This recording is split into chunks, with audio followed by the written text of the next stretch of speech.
Uma lei com mais de 40 anos de idade que já sofreu inúmeras modificações nas últimas décadas.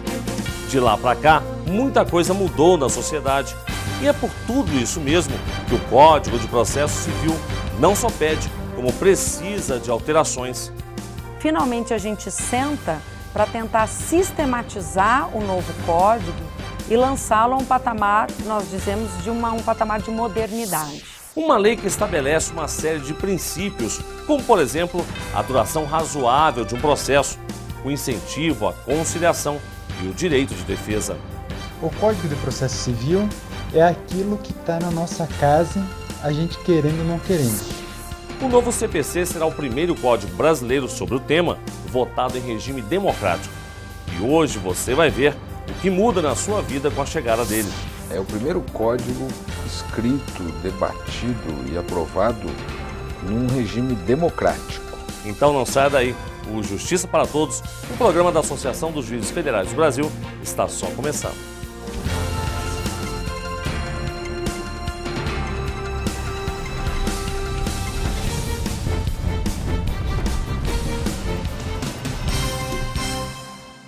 E a gente começa o programa com as ações que movimentaram a semana na AJUF. Confira. Uma reunião da Comissão de Constituição, Justiça e Cidadania do Senado Federal, realizada na última semana de março, analisou a proposta de emenda constitucional número 63 de 2013. A PEC institui parcela indenizatória de valorização por tempo de serviço para o Ministério Público e Magistratura Federal. A proposta quer garantir aos aposentados e pensionistas os mesmos direitos dos magistrados da ativa, com direito a parcela a cada 5 anos de trabalho efetivo. Depois da sessão, o presidente da Associação dos Juízes Federais do Brasil, Nino Toldo, se reuniu com o presidente do Senado, Renan Calheiros, em busca de apoio para a PEC. Nós viemos mostrar a ele a importância desse pleito para a magistratura e ele compreendeu e vai fazer o possível para que esse projeto, dentro da sua esfera, tenha a tramitação mais rápida possível. Para a AJUF, esta PEC é de fundamental importância tanto para a magistratura quanto para o Ministério Público. Restabelece um sentido de carreira para a magistratura e também para o Ministério Público que se perdeu quando foi instituído o regime de subsídio em parcela única. Segundo o presidente da AJUF, hoje no Brasil há uma carência de mais de 5 mil juízes e isso precisa ser mudado. Esse mecanismo de valorização do tempo de magistratura é imprescindível para que esse sentido de carreira seja restabelecido e com isso a magistratura seja revalorizada. Nino Toldo também pediu o apoio do senador Renan Calheiros na aprovação do projeto de lei que tramita na Câmara dos Deputados, que cria a gratificação por acúmulo de função para a magistratura e o Ministério Público da União. É um projeto de grande importância para a sociedade brasileira, porque vai permitir que o juiz e o procurador da República possam trabalhar com mais tempo, se dedicar mais tempo do que eles já vêm se dedicando, para dar vazão a esse número enorme, crescente de processos. Depois de aprovado, o novo CPC vai substituir o Código atual, que é de 1973, e já sofreu mais de 60 mudanças pontuais. O texto, que vigorou antes de 73, período do regime militar, era da década de 30, época da ditadura getulista. Mas você sabe que direitos o Código de Processo Civil estabelece? Como ele está presente no seu dia a dia e o que representam essas mudanças? A repórter Mariana Xavier foi às ruas, ouviu especialistas e a população e veja agora o resultado. O senhor sabe o que é o Código de Processo Civil? Não. Tem nem ideia? Não. Não. Tem ideia? Não tenho. Eu estou sem possibilidade de saber algo nesse momento, você me pegou surpresa. Não. Ideia eu tenho, só não sei te explicar. Você pode não saber o que é, mas que ele está presente na sua vida está. Quer ver só? O que o senhor entende por pensão alimentícia? É um valor. Ele concede, nem sempre espontaneamente, a pensão alimentícia. O que você acha que é a penhora de bens? Eu vou fazer um empréstimo no BNDES Para me fazer um comércio de 160 mil, eu tenho que penhorar um bem meu como garantia de que eu vou pagar aquilo. O que você entende por conciliação? Conciliação é você conseguir ter uma opinião de uma primeira pessoa e uma segunda pessoa e as duas conciliar uma ideia. Você sabe mais do que imagina. Todas essas questões são regidas por leis do Código de Processo Civil. O Código de Processo Civil é aquilo que está na nossa casa, a gente querendo ou não querendo.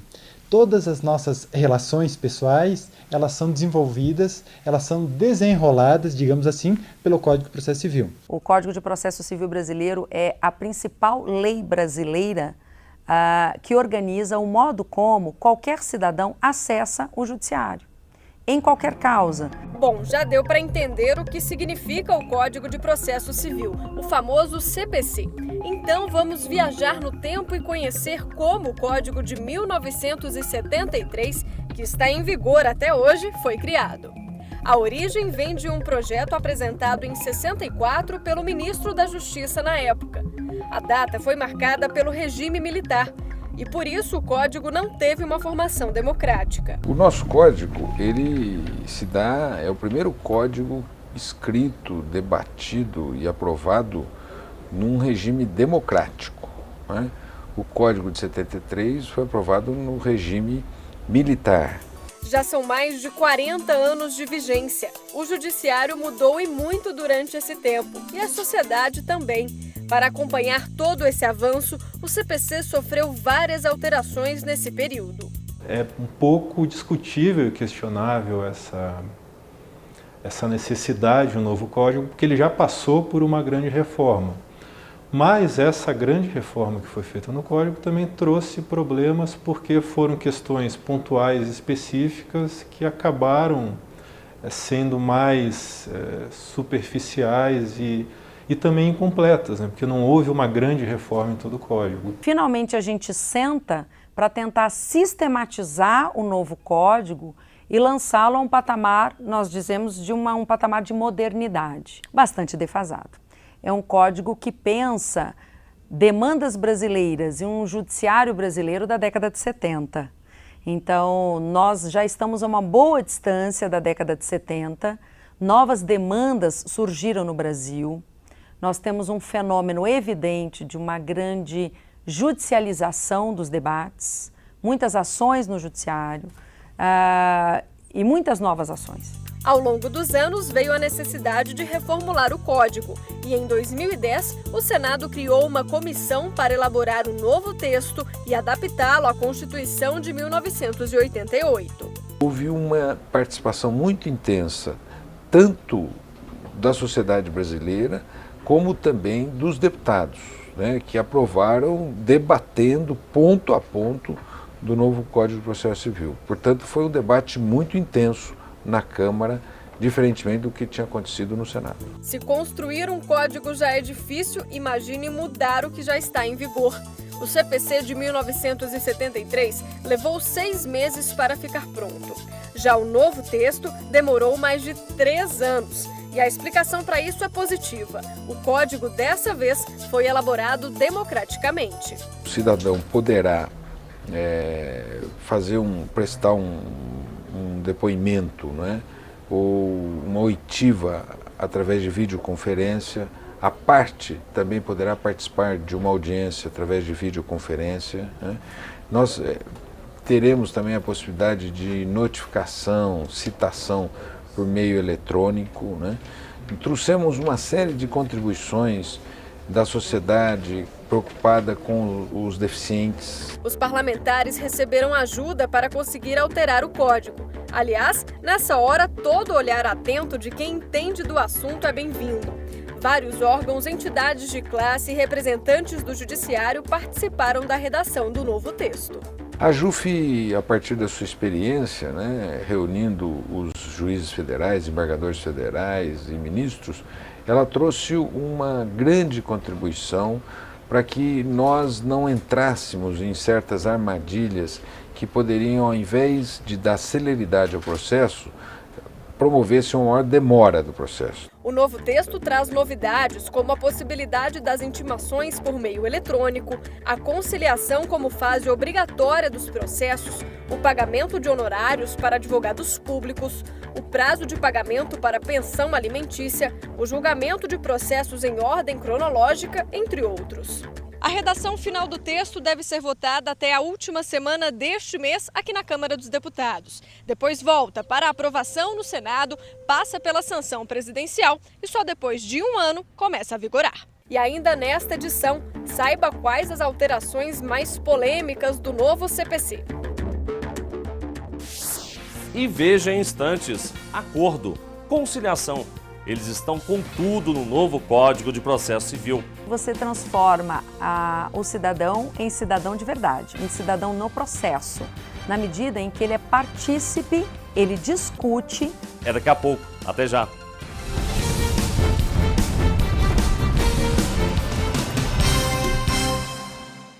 Que beleza de casa, hein, Priscila? É, Regina, nós conseguimos. Mas você sabe o que tá faltando?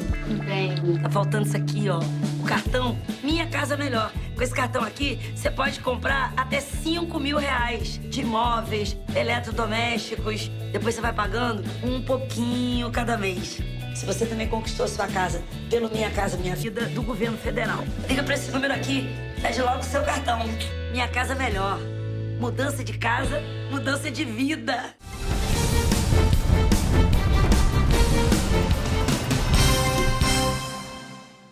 Pensão alimentícia. Depois de muita discussão, ficou mantido o regime fechado para o devedor do pagamento, que pode ficar preso por até 3 meses. A novidade é que a dívida vai poder ser protestada em cartório. E sabe o que isso significa? Nome sujo nos cadastros de proteção ao crédito. E por falar em crédito, muitas mudanças vêm pela frente com o novo CPC. Ela é temida por muitos homens, porém necessária para muitos filhos. Estamos falando da pensão alimentícia. Eu acho que sim, porque assim, se os dois juntos tiverem os filhos, acho que os dois devem arcar, tanto o pai como a mãe. Que ele tem que tomar uma postura de, no mínimo, pagar a pensão alimentícia, não é verdade? E eles têm que pagar sim. Segundo o IBGE, em 90% dos casos de separação, a mãe fica com a guarda dos filhos. Ela, por lei, tem direito à pensão alimentícia, um valor que deve ser pago todos os meses por quem tem a obrigação de auxiliar no sustento do filho. Esse assunto é um dos destaques do novo Código de Processo Civil e talvez um dos mais debatidos. Em novembro do ano passado, a Câmara aprovou um texto prevendo o regime semiaberto de prisão e prazo de 10 dias para o pagamento. Já no início deste ano, o plenário voltou atrás e aprovou uma emenda incluindo o regime fechado de prisão em cela separada de presos comuns e o prazo de 3 dias para o devedor pagar ou justificar o atraso. Chegou a falar em 10, mas a redação final estabeleceu um prazo de 3 dias. Então, o devedor que não paga a pensão alimentícia, que está em atraso por mais de 3 dias, ele já está sujeito à prisão. Quem recebe, aprova a mudança. Para Paloma, o atraso no pagamento é sempre um problema. As contas não esperam, as coisas que a gente tem que fazer não espera, a alimentação não espera 10 dias. Eu acho mais do que justo ele pagar no dia certo. Na opinião desse advogado, o prazo para o pagamento e a prisão em regime fechado não são determinantes para o andamento do processo. Há ponderações de que o fechado é mais interessante porque cria um impacto e ele se obriga a pagar naquele momento, de cumprir a obrigação. Agora também há o outro lado da moeda, que se é semiaberto, ele tem condições de trabalhar para pagar. E ele é fechado, ele não tem essa possibilidade.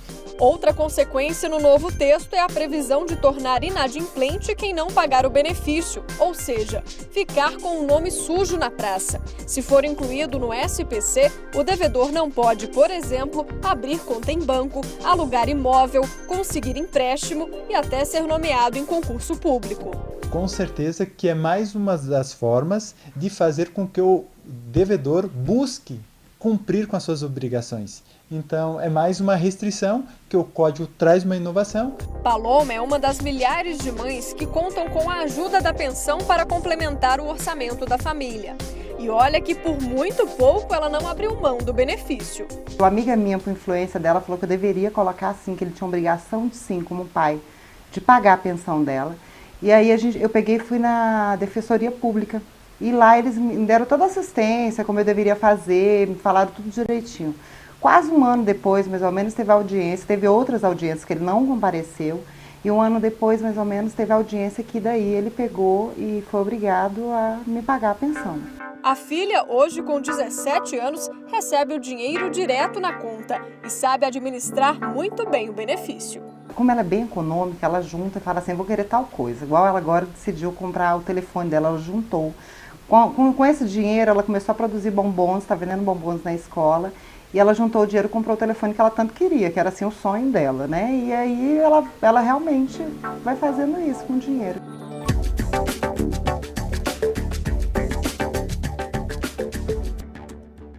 Conciliação. Essa palavra passa a ter um peso e tanto com o novo código. Olha só, os tribunais vão ser obrigados a criar centros judiciários para audiências de conciliação. A tentativa de acordo será a fase inicial da ação e o juiz ainda vai poder tentar novamente um acordo ao longo do processo. E não é só isso, a agilidade também é prioridade. O projeto cria uma ferramenta para aplicar a mesma decisão a milhares de ações iguais, como ações contra planos econômicos, planos de saúde, bancos ou operadoras de telefonia. Veja o que isso muda na prática.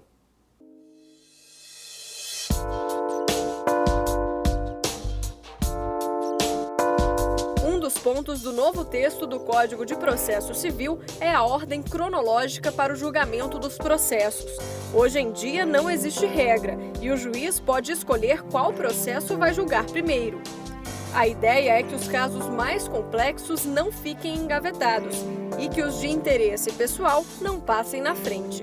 É a ideia de eu julgar as causas exatamente no tempo em que elas foram apresentadas. Então, aquele processo que chegou primeiro há de ser decidido primeiro, o que chegou segundo, independentemente de o primeiro ou o segundo serem mais complexos entre si.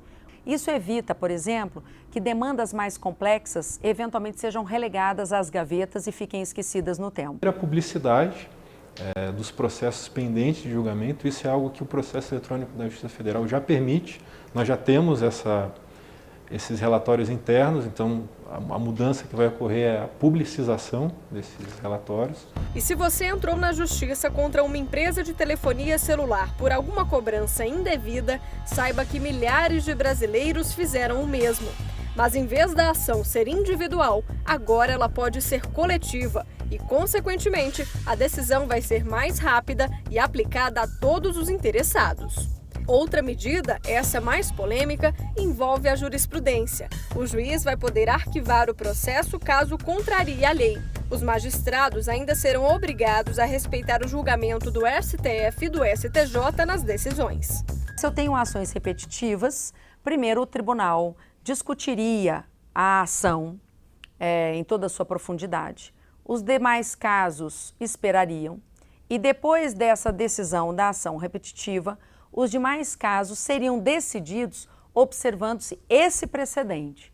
Inclusive, para eu decidir, de acordo com o precedente, eu poderia matar a causa já na origem. O grande risco desse julgamento por precedente seria exatamente retirar essa grande força do judiciário brasileiro, que é a sua atuação até contramajoritária em causas singulares. A decisão judicial sempre vai desagradar no mínimo uma das partes, que uma vai perder. E algumas vezes acaba desagradando as duas, porque ou pela demora, seja porque a pessoa não ganhou aquilo que esperava, acaba desagradando no mínimo uma ou as duas partes. O juiz federal destaca outra polêmica presente no novo CPC. A redação tira o poder do magistrado de bloquear por meio eletrônico valores e bens da conta do executado antes dele ser comunicado. Essa penhora online é um instrumento bastante utilizado, principalmente na Justiça Federal, porque ele é o meio mais célere de se conseguir fazer cumprir a decisão judicial. E a Câmara impôs essa restrição de só permitir que a penhora online de depósitos bancários seja feita após a sentença e, é claro, dar margem a quem perdeu o processo, dá tempo e possibilidade que a pessoa tire o dinheiro das contas e passe para outras. Já a conciliação ganhou um espaço de destaque no novo texto. Ela já é conhecida, mas agora pode se tornar obrigatória. O novo código vai além de prever a realização de audiências pelo juiz, ele cria novos instrumentos e a possibilidade de o juiz ser auxiliado por conciliadores e mediadores para buscar essa solução do processo pelas próprias partes, ainda que com a ajuda do judiciário. E outra mudança importante também que o novo código traz é a possibilidade, não só pela Justiça Federal, mas pela Estadual e do Trabalho, de centros de resolução de conflitos. Para aproximar ainda mais o cidadão da justiça, outra mudança. O juiz e as partes podem entrar em acordo e estabelecer um calendário de procedimentos. Quando é que a perícia vai ser feita? Em que momento que a prova documental vai ser apresentada, que é a oitiva das testemunhas. A parte, ela se torna de passiva em ativa. As partes, os cidadãos, os advogados e o juiz decidem, juntos, naquela causa, uma agenda para a causa. A nova redação democrática levou em conta o desejo do cidadão de estar mais próximo da justiça. Você transforma o cidadão em cidadão de verdade, em cidadão no processo, na medida em que ele é partícipe, ele discute a agenda do processo em que ele é interessado. E veja em instantes a atuação do juiz federal junto à sociedade. O chefe da justiça brasileira é justamente o povo brasileiro. A eles, ao povo brasileiro, que nós devemos prestar conta. Eu volto daqui a pouco. Até já.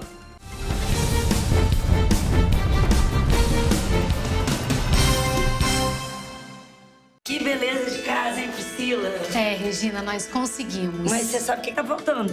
Bem, tá faltando isso aqui, ó.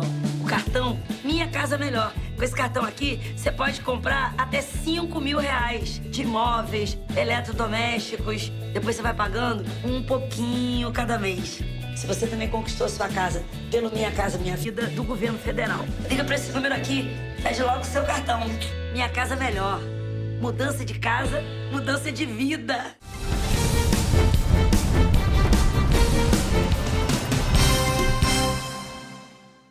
Justiça Cidadã, que acompanha as mudanças da sociedade, que imprime ritmo acelerado às decisões, que busca não só respostas, mas também soluções para os problemas que afligem milhões de pessoas. Assim como as mudanças no Código de Processo Civil devem estabelecer mais deveres e direitos, os juízes federais também estão atentos ao que pode fazer desta uma sociedade cada vez mais justa.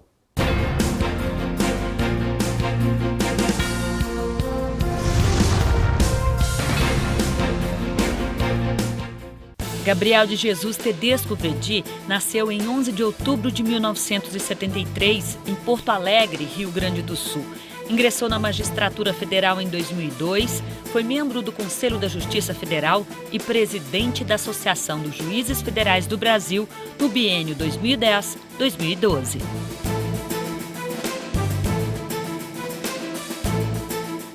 O juiz tem a responsabilidade social num país que nós não temos uma saúde adequada, educação adequada, nós não temos uma boa distribuição de renda.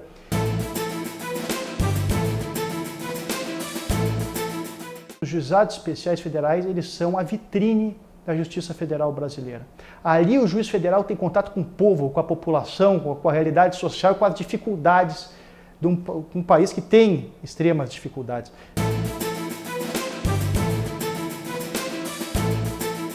Hoje é uma conquista social que está espalhada por todo o país e ajudando a população brasileira, que isso é o mais importante para a gente. Nós trabalhamos ali para criar uma justiça mais rápida para o pobre. Isso, para mim, não tem preço.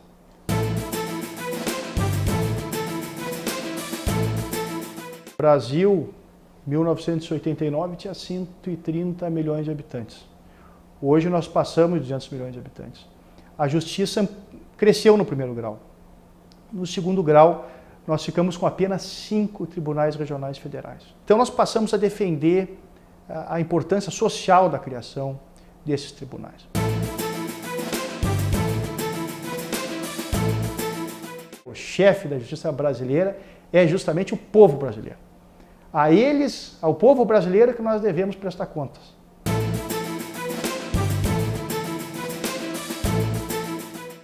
Eu costumo dizer isso, o trabalho da justiça é uma continuidade. As gestões todas, elas são uma continuidade de pessoas comprometidas com a independência do judiciário, com a independência do juiz e de se levar a uma justiça melhor, mais rápida, mais justa, mais célere, que combata a corrupção e a impunidade para a sociedade brasileira. E o Justiça para Todos de hoje vai ficando por aqui. Participe enviando a sua sugestão para o e-mail imprensa@juf.org.br. E lembrando, você também pode assistir ao programa pela internet, na página da JUF ou no canal da associação no endereço youtube.com/tvajuf. Obrigado pela sua companhia e até a semana que vem.